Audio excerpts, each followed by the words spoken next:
तेव्हा जरा मनाचा मोठेपणा दाखवला असतास, त्या पोरीला स्वीकारलं असतंस. पण नाही, तेव्हा तुला आरडाओरडा करायचा होता, बाबांना आणि पिंट्याला शिव्या शाप द्यायचे होते, वाभाडे काढायचे होते ना. पण हे सगळं करताना आई तू एक गोष्ट विसरलीस, तुझं अख्खं आयुष्य तुला त्या दोघांबरोबर राहायचंय. तेव्हा त्यांच्या गळ्याला फास लावायला निघाली होतीस. का राहावं ग त्यांनी तुझ्या बरोबर, सांग ना. आणि मुळात तू परत असं काही वागणार नाहीस, याची गॅरंटी कोण देणार आई? तू दे. तू सांग ना की मी पुन्हा असं काही करणार नाही म्हणून. जन्माची अद्दल घडलीये मला. काय सांगू ग, त्या दिवशी माझं काय डोकं फिरलं होतं. अगदी कलीच शिरला होता माझ्या अंगात. त्याशिवाय का मी माझ्या पोटच्या पोराला असलं वाईट साईड बोलेन? नक्कीच काहीतरी बाहेरचं प्रकरण आहे जानू. हा तुझा स्वभाव आहे आई. नाही ग जानू. आई तू मान्य कर, त्याशिवाय तुला तुझा स्वभाव बदलता येणार नाही. आज आतली बाधा, उद्या बाहेरची बाधा. अगं किती काळ अशा गोष्टींनी स्वतःला कव्हरअप करत राहणार आहेस? आई तू स्वतःचा स्वभाव बदलला नाहीस ना तर गोष्टी सुधारणार नाहीत. आणि जर तुला बदलायचंच नसेल तर मग परिणाम भोगायला तयार राहा. त्याची जी किंमत असेल ती मोजायची. मग आता मला थोडंच माहिती होतं का की हे असा काहीतरी निर्णय घेतील म्हणून? माहित नव्हतं ना. मग आता नको वागत जाऊस अशी. आणि ह्याच्या पुढे तुझ्या प्रत्येक वागण्यावर त्यांची रिॲक्शन असणार हे गृहीत धर तू. कारण काय आहे ना ग, शेवटी माणसं आहेत ती, यंत्र नाहीयेत. आणि कधीतरी संयम सुटणार त्यांचा. अगं तेच तर म्हणते ना मी. खरंच चुकलं माझं. तू म्हणत असशील ना तर ह्यांची आणि पिंट्याची अगदी पाय धरून माफी मागते मी. पण माझ्याच्याने एकटीच्याने राहणं शक्य नाही ग जानू. खरंच. अगं काय करू मी एकटी? एकटी मरून जाईन. पेड लागेल मला. तूच सांग ना मला जानू, काय केलं नाही मी संसारासाठी? खस्ता काढल्या, कधी हौस नाही कधी माहूस नाही. एवढं सगळं करतेस आणि एकदा बोलून सगळं घालवून बसतेस. आई अगं आपली माणसं असली म्हणून काय झालं? शब्द हे धारधार शस्त्रच असतं. आणि ते जर नाही जपून वापरलं ना तर नाती मोडणारच, ती संपणार आई. आता सांगते ना मी तुला. अगदी गप्प ठेवेन मी. आली मिळी गुपचळी. खरंच काही बोलणार नाही. त्यांना काही करायचंय ना ते करू देत. आणि तेवढं बघ जरा. हे म्हणजे तू जरा जोर दिलास ना तर तुला ते नाही म्हणायचं नाही. माझ्यासाठी तेवढं कर बा. आणि तू पिंट्याला आणि सुनीताला त्रास देणार नाहीस कशावरून? मी शब्द देते ना ग तुला. असे शब्द खूप वेळा दिलेस तू मला आई. हा शेवटचा. आता जर शब्द मोडला ना तर परत कधीच विश्वास ठेवू नकोस तू माझ्यावर. खरंच सांगते, हा शेवटचा. मी अगदी पिंट्याची शपथ घेऊन सांगते. काय ग जानू, अशी काय पाहतेस? तू स्वतःची काय अवस्था करून घेतलीस ना ही पाहते मी. काय गरज होती तुला एवढं सगळं करण्याची आई? खरंच चुकलं ग माझं. खरंच चुकलं माझं. ए जानू, पण तुझ्यासाठी एखादी तरी चांगली गोष्ट केली असेल ना तर त्याला स्मरून तू मला मदत कर. मी हात जोडते तुझ्या समोर. हवं तर पाया पण पडते मी. एक वेळ पाठीशी उभी राहा बाई. आयुष्यभर तुझे उपकार विसरणार नाही मी. मला तुझ्याशिवाय कोण आहे ग जानू? सांग ना, कोण आहे मला? ना लग्नाचा नवरा ना पोटचा पोरगा. दोघही माझं तोंड बघायला तयार नाही. काय करू ग मी? सांग ना. ना मला कोणी माहेरचं आहे ना कोणी जीवाभावाचं आहे. आई तू प्लीज आता रडू नकोस. मी बघते काय करायचंय ते.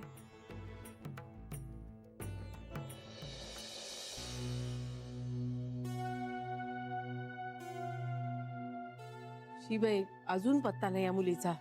फोन करूया का आपण? अगं अर्ध्या तासापूर्वी केला होता फोन, तेव्हा म्हणाली लगेच निघते म्हणून. आज तर निघताना चहा सुद्धा घेतला नाही तिने. म्हणजे बाकीचं सगळं तर सोडाच मग. हो ना.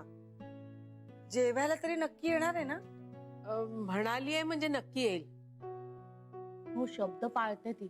अगं पण ही काय वेळ आहे का जेवायची? सांग. 2 जीवाची आहे बिचारी. हो ना, नाहीतर काय. 2 जीवाची बिचारी. माहेरी खाल्लं असेल काहीतरी तिने. पंच म्हणतात तसं ओरडा खाल्ला असेल. खरंच मला ना काळजीच वाटायला लागली तिची आता. 3 वाजत आले. फळं, नारळ पाणी सगळंच बोंबललं तिचं. आता श्री आला ना की बोलणारच आहे मी त्याच्याशी. हो, पास झालं म्हणावं आता माहेर पुरा. नाहीतर काय, त्यांचे प्रॉब्लेम कधीच संपणार नाही. आणि मधल्या मध्ये हिचे उगाच हाल. हो ना, आणि तिच्या बरोबर त्या जीवाचेही हाल. काय नाही ताई, श्री आला ना की बोलच तू त्याच्याशी. हो, काल फोन आला होता. हो मलाही आला होता. मला वाटतं सगळ्यांनाच केला होता त्याने फोन. लवकर येतो म्हणालाय. आला ना की आता परदेशी जाऊच देणार नाहीये मी त्याला. आणि हिला माहेरी पाठवायचं नाही. दाखवूया जरा आता सासूगिरी. हा. असंच करायला लागणार असं दिसतंय.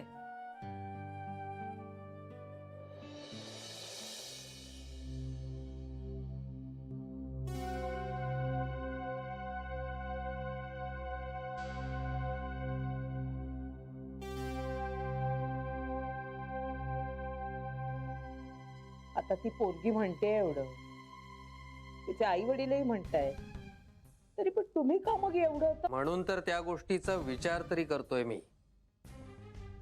एवढा कसला मेला विचार करायचा? त्यात आहे काय विचार करण्यासारखं? मी म्हणते ना, मी आता ह्या पुढे असं कधीही वागणार नाही म्हणून. तिची माफी मागितली, तुमचीही माफी मागितली. आता अजून काय पाहिजे सांगा ना तुम्ही.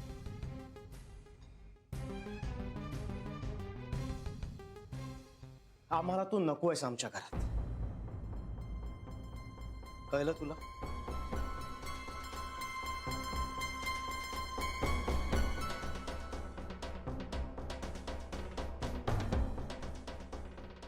पिंट्या, अरे मी नको आहे म्हणजे? अरे मी आई आहे तुझी, असं बोलवतं तरी कसं रे तुला? त्या दिवशी तुला कसं सगळं बोलवलं गेलं तसंच. आमच्या गळ्याला फास लावणार होतीस, आम्हाला पोलिसात देणार होतीस, आमची नावं चिठ्ठीत लिहून ठेवणार होतीस.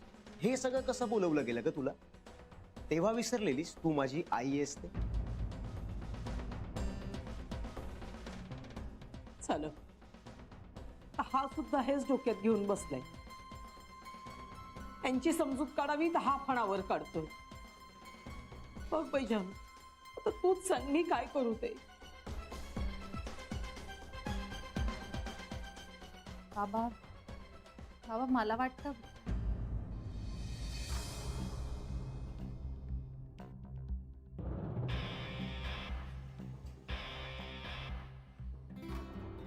जानू, तू मुलगी आहेस माझी. माझ्या आयुष्यात तुझं स्थान खूप मोलाचं आणि महत्वाचं आहे. पण म्हणून यावेळी आणि या प्रकरणात मी कुणाचंही ऐकणार नाहीये.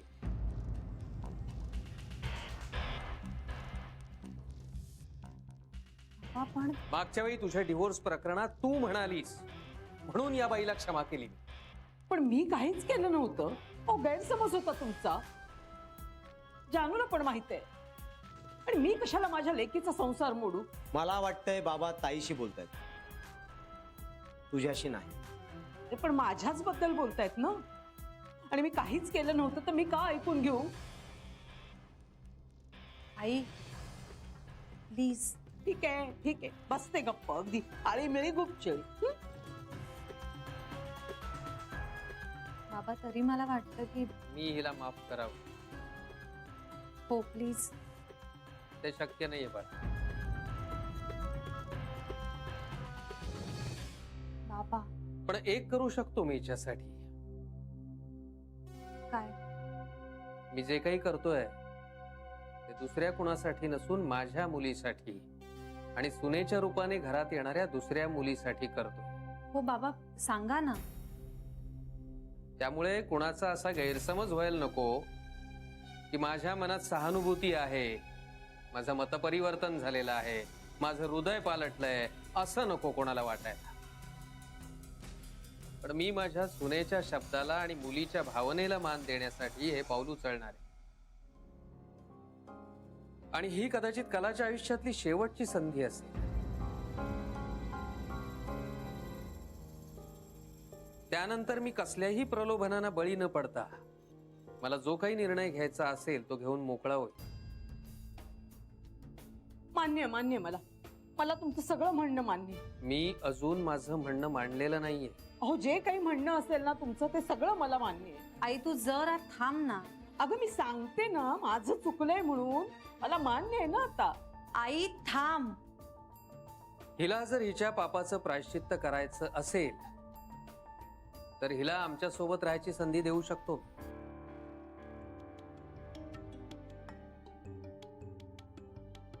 पण तेही आमच्या अटीवर. तुम्ही जे काही म्हणत असाल ना ते सगळं मान्य आहे मला. मला खरंच पश्चाताप झालाय आता. काय दुर्बुद्धी सुचली आणि मूर्खासारखं वागले मी त्या दिवशी. पण आता जे झालं ते झालं ना. ते काही बदलता तर येणार नाही ना. तुम्ही म्हणाल ना ते करायची तयारी आहे माझी. आणि अटीच म्हणाल ना तर तुम्ही काय सांगाल ना ते मान्य आहे मला. हवं तर स्टॅम्प पेपरवर लिहून घ्या ना माझ्याकडनं. म्हणजे मग तुम्ही पण सुखात आणि मी पण सुखात. नुसतं बोलाचीच कडी आणि बोलाचा भात असं नको ना व्हायला. होय की नाही ग जानू? काय करायचे आईने? सविस्तरपणे नंतर सांगतो. पण ही म्हणाली तसं काही गोष्टी मी स्टॅम्प पेपरवर लिहून घेणारच आहे. त्यावर तुझी, जावई बापूंची आणि आणखी 2 साक्षीदारांच्या सह्या पण घेणार. पण त्या सगळ्या नंतरच्या गोष्टी आहेत. आता मला मान्य आहे. मी फक्त काय करायचंय तेवढं सांगा मला. चाळीतल्या ज्या लोकांसमोर हिने पिंट्याच्या लग्नाची विटंबना केली, घरी येणाऱ्या लक्ष्मीची आणि स्वतःच्या पोटच्या पोराची अवहेलना केली, त्या चाळीतल्या सगळ्या लोकांना बोलावून त्यांच्या समोर हिने या दोघांची पाय धरून क्षमा मागायची.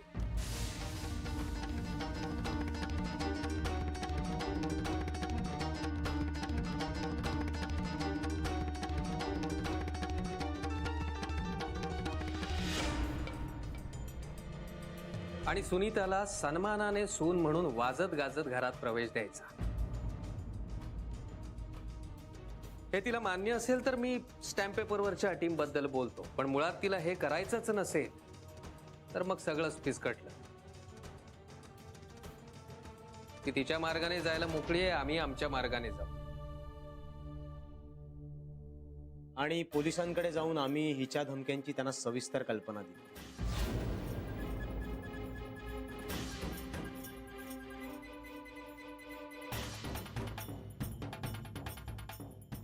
आमच्या बचावाची आम्ही पूर्ण तयारी केली. आणि हो, चाळीतले सगळे लोक आमच्या पाठीशी उभे राहिले, साक्षीदार म्हणून. त्यामुळे आता हिनं जीव दिला, चिठ्ठीत आमची नावं लिहून ठेवली, तरी आमच्यावर बालंट येणार नाही.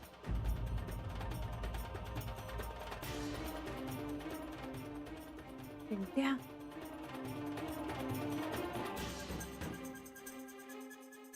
बाबा हो. तिला मान्य असेल तरी ठीक आहे, मान्य नसेल तरी ठीक आहे. आमची दोन्हीला तयारी आहे.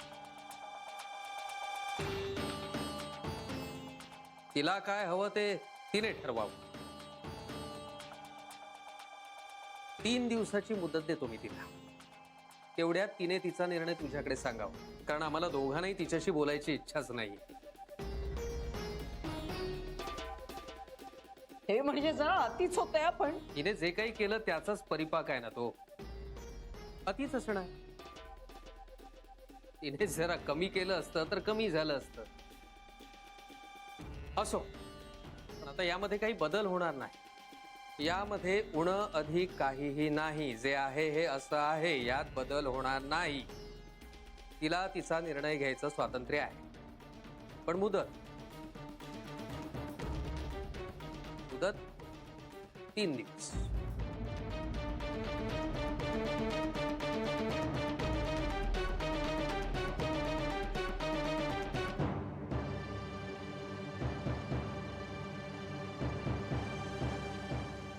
आता हे सगळं कसं मॅनेज करायचं मी आई?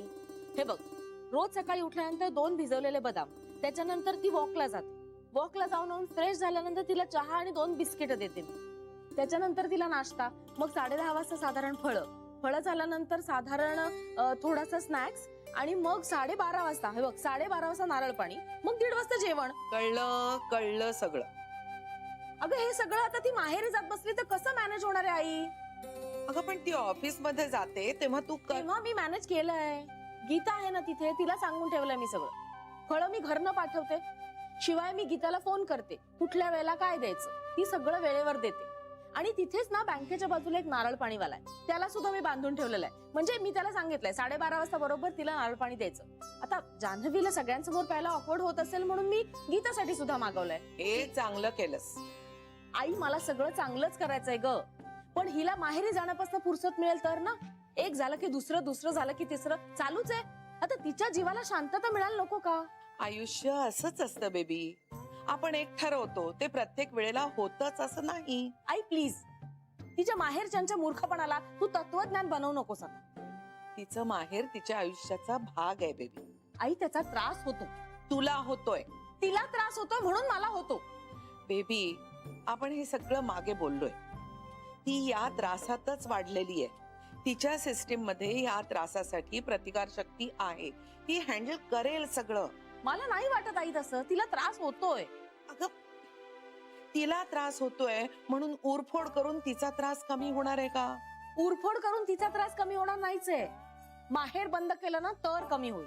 त्याचा तिला जास्त त्रास होईल बेबी. त्याला जबाबदार कोण? तिला त्रास होणार नाही याचा उलट आनंदच होईल तिला. माहेर तुटल्याचा आनंद कुठल्या मुलीला आजपर्यंत झालाय बेबी? तुला झाला असता का? आई माझी गोष्ट वेगळी आहे. काहीही वेगळी नाहीये. स्वतःवरून जगाची परीक्षा करावी मला म्हणजे. वाटलंच होतं तू हेच बोलणार मला. आणि एक तू यात पडू नकोस असंच ना. करेक्ट. मी का आले तुझ्याशी बोलायला ना हेच कळते. आम्हाला पण कळत नाही.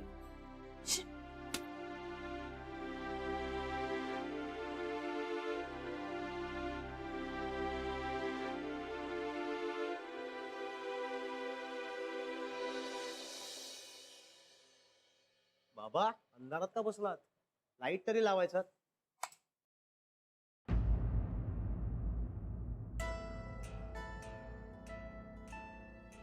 माझ्या हात इतका अंधार आहे पेंट्या.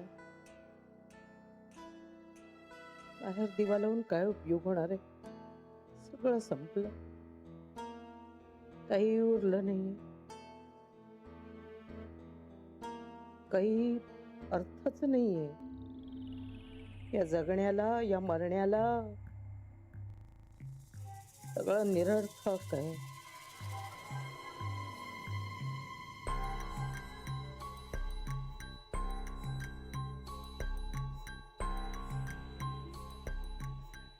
पुढे नसतं कुणाचं. वारा फिरला की सगळेच पाठ फिरवतात.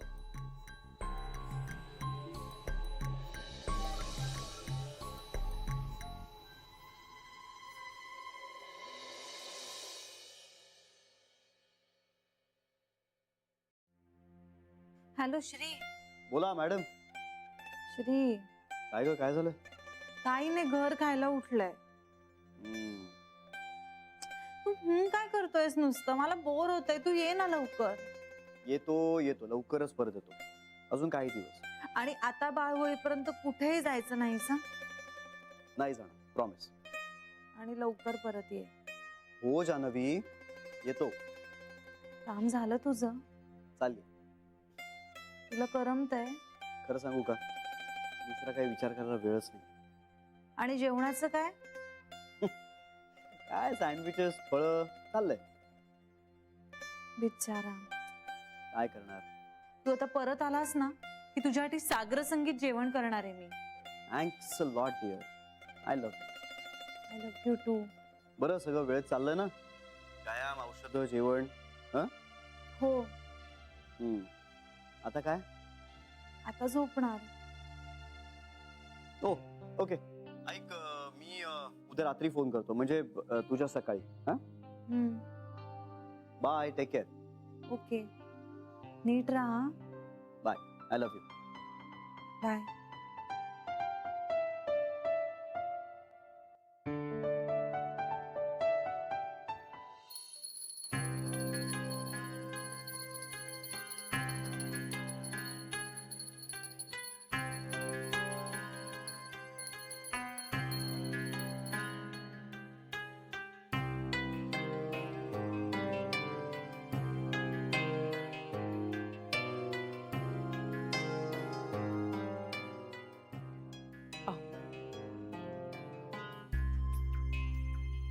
मी काय म्हणते,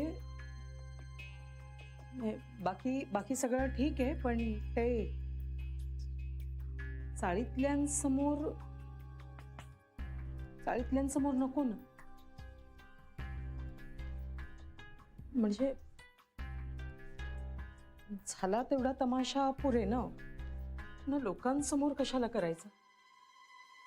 विषाने विष उतरतं. मी सांगते ना, मला खरंच पश्चाताप झालाय. खरंच झालाय मला पश्चाताप.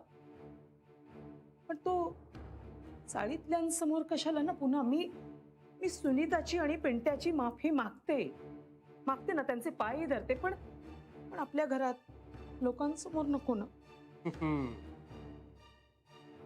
हो आलं ना, आता सोडून द्या ना. तुम्ही पण असं काय करताय? म्हणजे तुम्ही कशाला वाढवताय ना?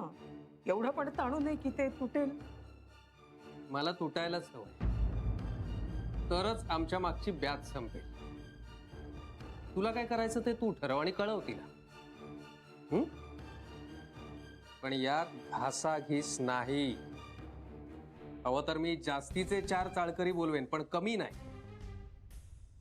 तुला काय करायचं ते तू ठरव, आमचं ठरलेलं.